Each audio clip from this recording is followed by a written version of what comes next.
आदाब नाजरीन, मैं हूं आपके साथ कशफी शमाल और आप देख रहे हैं प्रोग्राम गुफ्तगू। वादे के मुताबिक इस हफ्ते फिर मैं एक मारूफ शख्सियत के साथ आप सबके सामने हाजिर हूं। जी हां, हमारे साथ आज मौजूद हैं कॉमेडी के बेताज बादशाह राकेश बेदी साहब। सर, बहुत बहुत स्वागत है आपका हमारे इस प्रोग्राम में। Thank you ji, thank you, नमस्कार, थैंक यू। और मैं सबसे पहले आपसे जो सवाल पूछना चाहूँगी वो ये जानना चाहूँगी कि कॉमेडी की दुनिया में आपने बहुत नाम कमाया और अब भी आप कॉमेडी ही करते हैं, तो कॉमेडी करके आपको कैसा लगता है? क्या रियल लाइफ में भी आप उतने ही हंसमुख टाइप हैं? नहीं, हंसमुख तो मैं हूँ, क्योंकि कॉमेडी की पहली शर्त ये होती है कि आपको एक सेंस ऑफ ह्यूमर आपके अंदर एक प्रेवलेंट होना चाहिए, वो मतलब मौजूद होना चाहिए, वरना आप उसको बाहर कैसे निकालेंगे। लेकिन इसका मतलब ये नहीं है कि अगर एक आदमी कॉमेडियन है तो हमेशा हंसता ही रहे। अब जैसे आपने सवाल किया है, ये सवाल मुझे अक्सर लोग पूछते हैं एयरपोर्ट्स वगैरह पे या पब्लिक प्लेस पे लोग पूछते हैं कि आप तो कॉमेडी करते हैं तो आप इतने संजीदा क्यों हैं। तो भाई मैं इसका बड़ा अच्छा जवाब देता हूँ कि वो मेरा दफ्तर है, तो अगर आप एक सीए हैं तो अपनी फ़ाइल यहाँ खोल के दिखाइए मुझे एयरपोर्ट पे। अगर आप कुछ और करते हैं तो अपना दुकान है आपकी खिलौने की, तो खिलौने यहाँ बेच के दिखाइए। तो जिसका जो काम होता है वो वहीं पे जाके करेगा ना जहाँ उसका काम है। तो मेरा क्या काम जो है वो कैमरे के सामने है, तो जब या ऑडियंस के सामने अगर मैं थिएटर कर रहा हूँ तो मैं अपना काम तो वही करूँगा जहाँ पर लोग होंगे या कैमरा होगा। तो मतलब ज़ाती ज़िंदगी में आप सीरियस हैं? नहीं, सीरियस नहीं हूँ, सीरियस नहीं हूँ। इसका मतलब ये नहीं कि मैं हर वक्त उछलता रहूँ, कूदता रहूँ और मैं हर वक्त एक जोकर बन के पेश आऊँ लोगों के सामने। क्यों? वो मेरा काम है। और वैसे भी कहा जाता है कि comedy is very serious business. Comedy देखने में आपको हंसाती है, लेकिन उसके पीछे जो दिमाग लगता है हर एक चीज़ को, हर एक पंच को, हर एक ह्यूमर को उभारने में, निखारने में, उसके पीछे एक मेहनत होती है, एक साइंस होती है। वो ऐसे ही नहीं हो जाती है। बल्कि कहा जाता है कि रोते हुए को हंसाना बहुत ही मुश्किल काम होता है जी, और हंसते हुए को और ज़्यादा हंसाना और भी ज़्यादा मुश्किल। जी जी जी। मैं आपका जो ये कॉमेडी का सफ़र था फिल्म इंडस्ट्री में, जब टीवी इंडस्ट्री में आया, तो ये शुरुआत कैसे हुई और कब हुई? देखिए, सफ़र कॉमेडी का नहीं है। पहली बात तो सफ़र यह है कि एक्टर बनने का सफ़र है, और कॉमेडी तो उसका एक बाई प्रोडक्ट है। कॉमेडी मुझे पसंद है, अच्छी लगती है। इसका मतलब ये नहीं कि मैंने कहीं और सीरियस रोल नहीं किए हैं, लेकिन बहुत कम फिल्मों में किए हैं, क्योंकि फिल्मों में क्या है कि लोग वही देखना पसंद करते हैं जो आपकी इमेज बन जाती है, उसी इमेज को बार बार देखना पसंद करते हैं।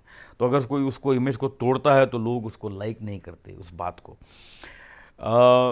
लेकिन थिएटर में और कई ऐसी कुछ फिल्मों में मैंने किए हैं सीरियस रोल्स। थिएटर में तो काफ़ी किए हैं, लेकिन फिल्मों में टाइप कास्ट हो जाता है, आदमी होना ही पड़ता है, वरना आपको काम नहीं मिलता, क्योंकि आप लोग चाहते हैं कि भाई आपकी जो इमेज है आप उसके हिसाब से ही काम करें। तो मैं ऐसे एक्टर मतलब बनना चाहता था, शुरू से एक्टर बनने की कोशिश की, और इसके लिए मैं फिल्म इंस्टीट्यूट गया, और फिर वहाँ से मैंने पूरी एक्टिंग का कोर्स किया और तरह तरह की चीज़ें सीखी। लेकिन क्योंकि मेरा झुकाव है कॉमेडी की तरफ, तो वो मैंने ज़्यादा किया। अगर आज आप फिल्म इंडस्ट्री में नहीं होते, टीवी से जुड़े हुए नहीं होते, तो फिर आपने अपने करियर के लिए क्या सोचा था? क्या होते आप?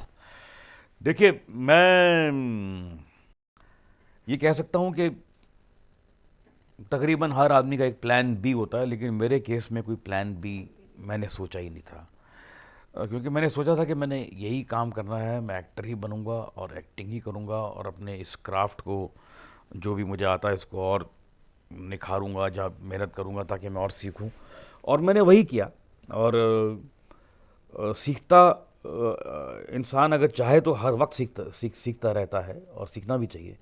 इसीलिए मैं थिएटर बहुत ज़्यादा करता हूँ, बहुत ज़्यादा करता हूँ। मतलब ये समझिए कि मुझे फिल्मों में काम करते करते ऑलमोस्ट 38-40 साल हो गए हैं, और इतने ही साल मुझे थिएटर करते करते हो गए। तो मतलब मैं थिएटर भी लगातार उतने ही सालों से कर रहा हूँ जितने साल से मैं काम कर रहा हूँ। वो सिर्फ इसलिए कि जो एक आदमी आपकी जो कला है या आपका जो भी आपको आता है उस पर वो बरकरार रहे। सर, आज की जो कॉमेडी है, अगर मैं ये कहूँ कि जो पहले की कॉमेडी के बनिस्बत जो आज की कॉमेडी, इसमें सब कॉमेडी से कहीं ज़्यादा वल्गैरिटी बहुत ज़्यादा इन्वॉल्व हो गई कि मतलब पहले जो हम आपके टाइम में देखा करते थे वो अपनी फैमिली के साथ देख सकते थे कॉमेडी, लेकिन अब के जो प्रोग्राम्स हैं, अब के जो कॉमेडी शोज़ होते हैं वो इतने चीप होते हैं, कुछ कुछ बहुत डबल मीनिंग वाले होते हैं, तो इसको आप कैसे देखते हैं? देखिए, एक तो सबसे पहली बात यह है कि मैं इस फिलॉसफी में, इस क्या फ़लसफ़े में बिलीव नहीं करता कि हमारा वक्त बड़ा कमाल का था, आज का वक्त इतना अच्छा नहीं है। ऐसा लोग अक्सर बोले करते हैं, हमारे ज़माने में कॉलेज बड़ा कमाल था, आज वो मज़ा नहीं आता, या हमारे ज़माने में फ़लानी चीज़ बड़ी अच्छी थी। ऐसा इसी टाइम चेंज होता रहता है, और ऐसा अगर टाइम एक जगह रुक जाएगा तो फिर वो स्टेल हो जाएगा, पानी की तरह। जैसे पानी गंदा हो जाता है खड़े खड़े, वैसे टाइम भी ख़राब हो जाएगा खड़े खड़े। तो टाइम जो है बदलता रहता है और उसके साथ चीज़ें बदलती हैं। अब अगर आज की डेट में कॉमेडी थोड़ी सी वल्गर अगर हो भी रही है तो शायद देखने वालों का भी टेस्ट ऐसा है, उनका भी टेस्ट बदला है। लेकिन मैं एक चीज़ में बड़ा स्ट्रांगली बिलीव करता हूँ कि बिलो द बेल्ट ह्यूमर जो है वो मैं नहीं करता हूँ, वो मुझे अच्छा नहीं लगता है। और मैं एक और चीज़ में बिलीव करता हूँ कि अगर कोई चीज़ ख़राब होगी, कोई चीज़ ख़राब है और वो नहीं होनी चाहिए और वो हो रही है, तो वो धीरे धीरे अपने आप समाज में से छट जाती है, वो ख़त्म हो जाती है, उसकी लाइफ ज़्यादा होती नहीं है, और अगर कोई वल्गर कॉमेडी करता भी है या बिलो द बेल्ट कॉमेडी करता है तो उसकी शेल्फ लाइफ जो है वो बहुत कम होती है। वो उसी समय आपने जोक देखा, उसी समय आप हंसे, उसी समय भूल गए, वो ख़त्म हो गया। लेकिन अगर कोई आप क्लासिक चीज़ करें, एक अच्छी चीज़ करें जो पायदार हो, तो वो कभी ख़त्म नहीं होती। वो उसको लोग मतलब कि आने वाली सदियों तक लोग उसको एंजॉय करते रहते हैं और देखते रहते हैं। ये फ़र्क है। एक फूहड़ कॉमेडी जो है वो बहुत जल्दी उसकी एक्सपायरी डेट होती है, और अच्छी कॉमेडी की कोई एक्सपायरी डेट नहीं होती। हाँ, अब मैं आपसे ये जानना चाहूँगी कि जो आज की जो यूथ है, आज की जो यंग जनरेशन है, वो मेहनत नहीं करना चाहती, इस चीज़ से आप इत्तेफाक रखते होंगे। वो बस चाहती है कि आज फिल्म इंडस्ट्री में गए और बस मैं कामयाब हो जाऊँ, चाहे वो कॉमेडी ही ले लीजिए। कॉमेडी में वैसे बहुत से आर्टिस्ट आ रहे हैं जो टिक नहीं पा रहे हैं, तो उनके लिए आप क्या ख़ास मैसेज देना चाहेंगे?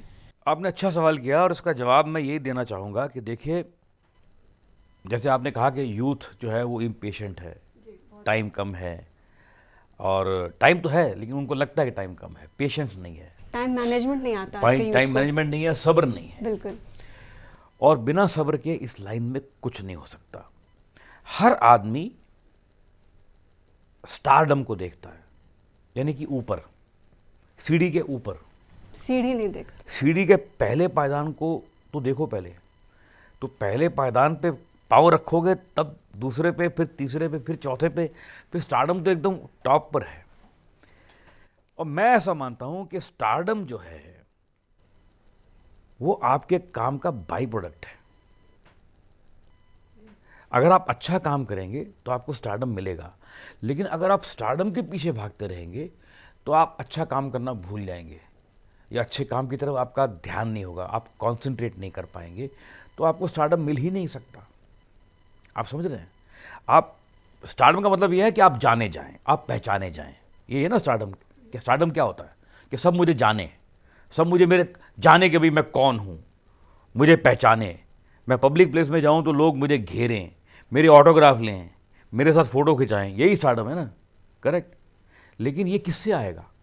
अच्छे काम से आएगा ना। अगर काम ही अच्छा नहीं करेंगे तो कौन पहचानेगा?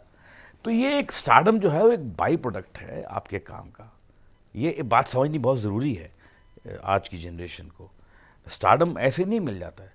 और जितने भी स्टार आपको नज़र आते हैं, कोई भी स्टार हो, वो शाहरुख खान हो या सलमान खान हो या आमिर खान हो या अमिताभ बच्चन हो या पुराने ज़माने के कोई भी दिलीप कुमार हो या देवानंद हो या कोई भी स्टार हो, किसी भी समय का कोई भी स्टार हो, सिंगर हो, एक्टर हो, डांसर हो, अपने फील्ड का कोई बड़ा स्टार हो, वो ओवरनाइट स्टार कोई नहीं बनता है।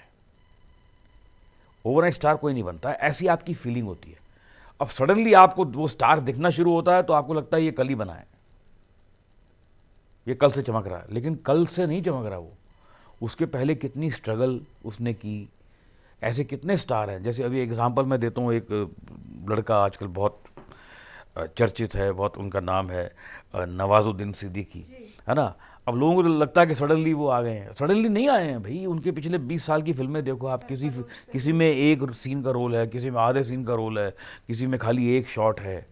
तो धीरे धीरे धीरे अच्छा काम करते रहे तो लोगों ने पहचाना कि नहीं यार अच्छा काम करता है ये आदमी।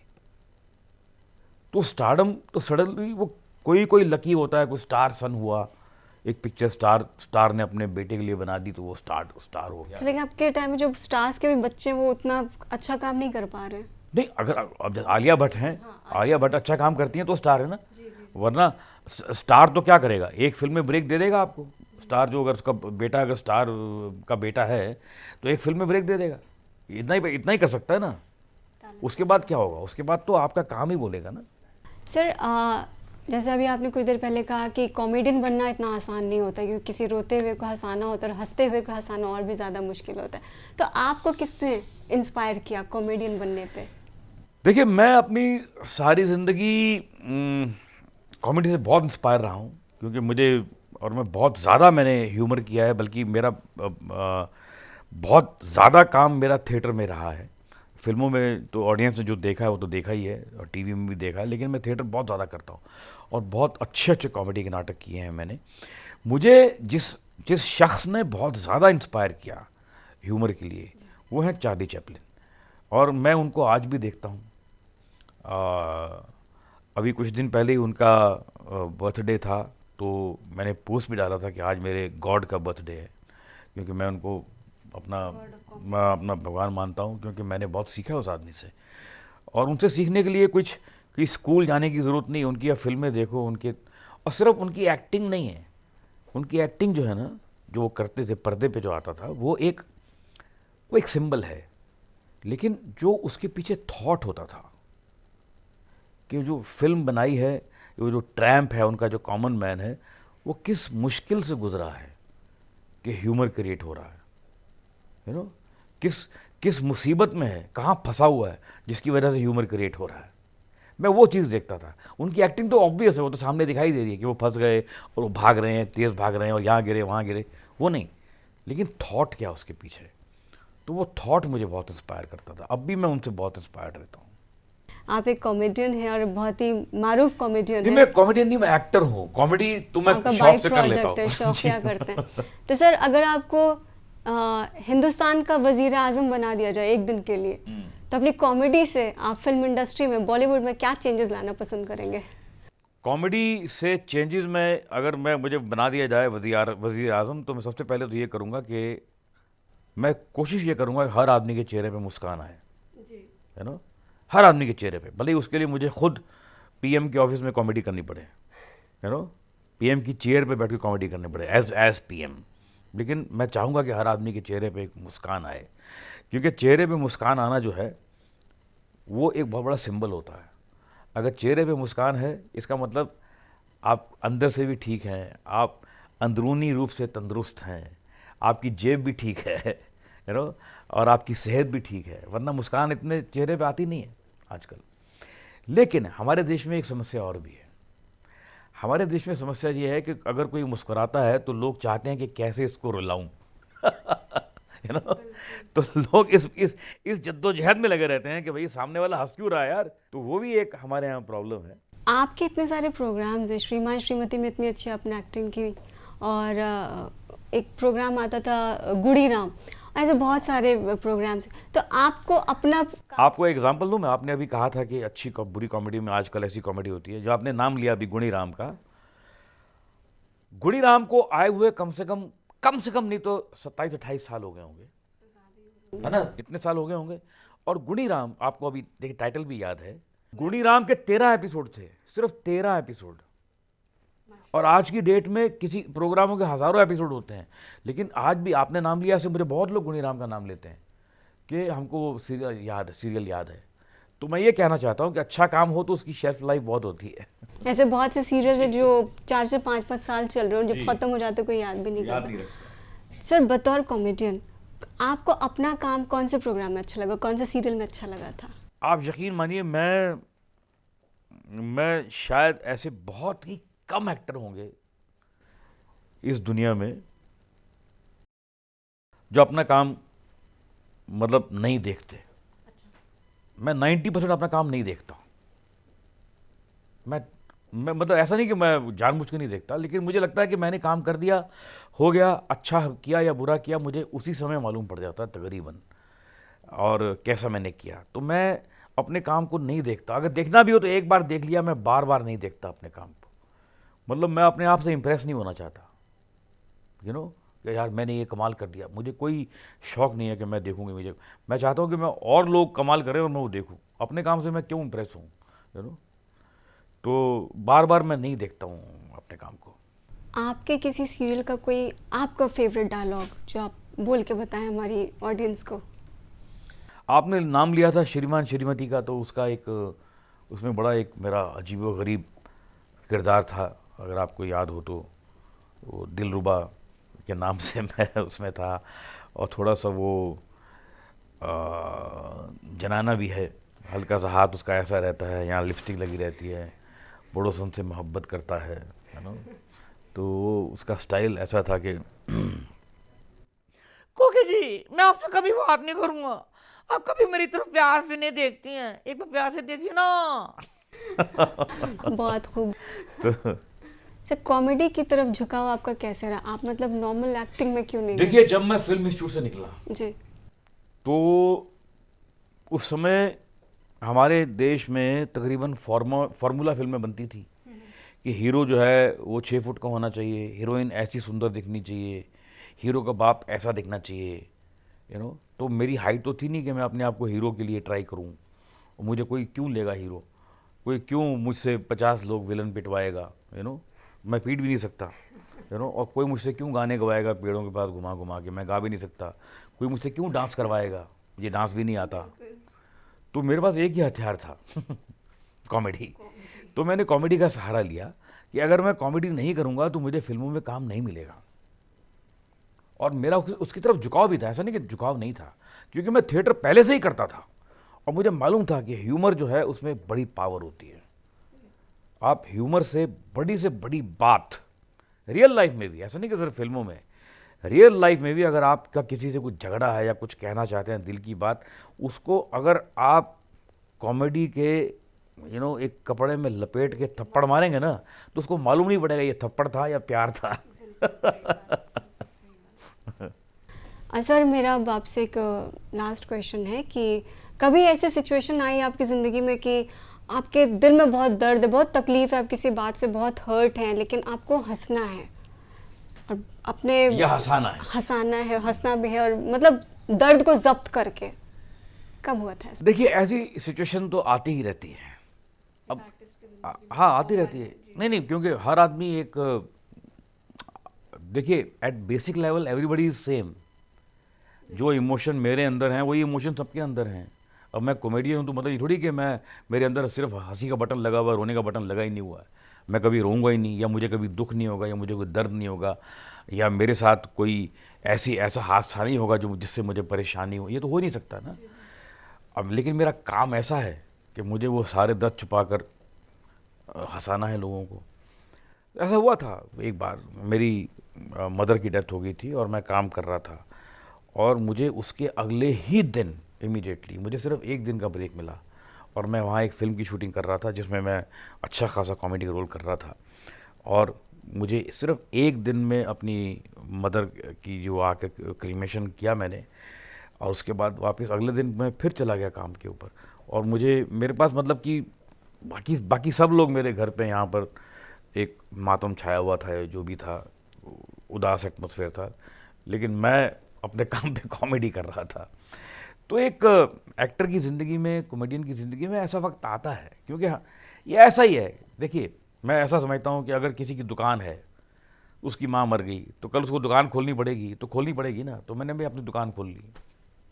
बहुत बहुत शुक्रिया हमसे बात करने के लिए। तो नाज़रीन, हम बात कर रहे थे राकेश बेदी जी से। और सर, जाते जाते ये शेर मैं आपको नज़र करना चाहूँगी कि रात की शमा की मानिंद पिघल कर देखो, रात की शमा की मानिंद पिघल कर देखो, ज़िंदगी क्या है किसी ताख में जल कर देखो। वाह। कोई भी चीज़ हासिल करना इतना आसान नहीं होता नाज़रीन, और जिस तरह से राकेश जी ने हमें बताया अपने बारे में, तो इससे हमें काफ़ी इंस्पिरेशन मिलता है। अगले हफ्ते फिर आऊँगी एक नई शख्सियत के साथ। मुझे और मेरी पूरी टीम को दीजिए इजाज़त। खुदा हाफिज़। Bye bye.